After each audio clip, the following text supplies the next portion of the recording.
আপনাদেরকেও ইনজুরি করা হয়েছে এবং মারার সাথে সাথে বলা হয়েছে যে এইখানে নাকি আমরা রং করতে আসছি, এই রং নাকি ছুটাই দিবে এই সরকার, এই কথা বলছি।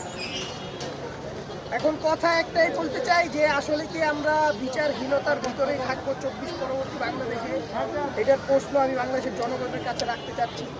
এখন হয়তো মিডিয়া কভারেজ এরকমভাবে হবে না, কারণ আপনারা বিভিন্ন দলের নির্বাচন নিয়ে ব্যস্ত, নির্বাচন ইশতেহার নিয়ে ব্যস্ত।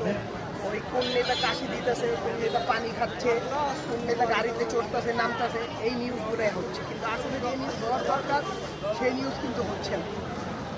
আমরা গতকাল 4টা থেকে জাবের ভাই দিক নির্দেশনা দিয়েছে, শান্তিপূর্ণভাবে অবস্থান ছিল, যে এখানে শুধু এতটুকু দিবে যে জাতিসংঘের মাধ্যমে এটা একটা নিরপেক্ষ যাতে বিচার হয়, কিন্তু তারা সেটা করতে পারে নাই। উল্টো যখন ন্যায় ইনসাফের জন্য আমরা বিচার চাইতে গেছি তখন এরকম পুরস্কার দেওয়া হয়েছে। জাবের ভাইকে গুলি করা হয়েছে, জুমাপুর উপরে হামলা হয়েছে, সালাউদ্দিন আম্বার ভাইকে মারা হয়েছে।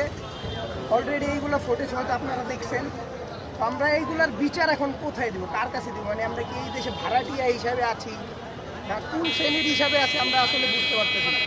ঠিক আছে, যে কোন দেশের ভিতরে বসবাস করতেছি 24 পরবর্তী বিষয়ের ভিতরে, এই দেশটা আসলে কেউই চায় না। এখানে আমাদের শান্তিপূর্ণ কর্মসূচি ছিল, শান্তিপূর্ণভাবে অবস্থানে ছিলাম, কিন্তু তারপরেও আজকে এই অবস্থা। তো তাহলে ইনসাফের বিচার, ইনসাফ টাইমটা হবে কীভাবে?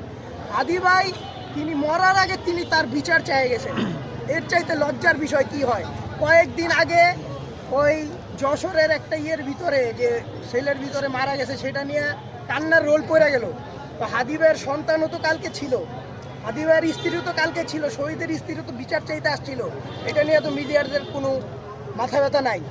আজকে আমাদের মা বোনদের উপরে হামলা করা হয়েছে, এখন তো দেখি না যে শাহবাগে এইখানে দাঁড়ায় যায়, রাজু ভাস্কর যে দাঁড়ায় যায় বিভিন্ন বয়ান দেয়। শিশুদেরকে মারা হয়েছে, কঠিনভাবে মারা হয়েছে। ঠিক আছে, একটা শিশুর অবস্থা এখন আল্লাহই ভালো জানে, রক্ত খুব ব্লিডিং হয়েছে, কারণ আল্লাহ তাআলা তাকে সুস্থতা দান করুক আমরা জানি।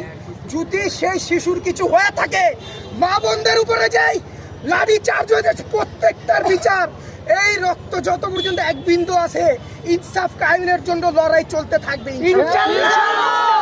থাকবে এবং বাংলাদেশের মানুষের কাছে এর বিচার রইল, এর জবাব আপনারা দিবেন।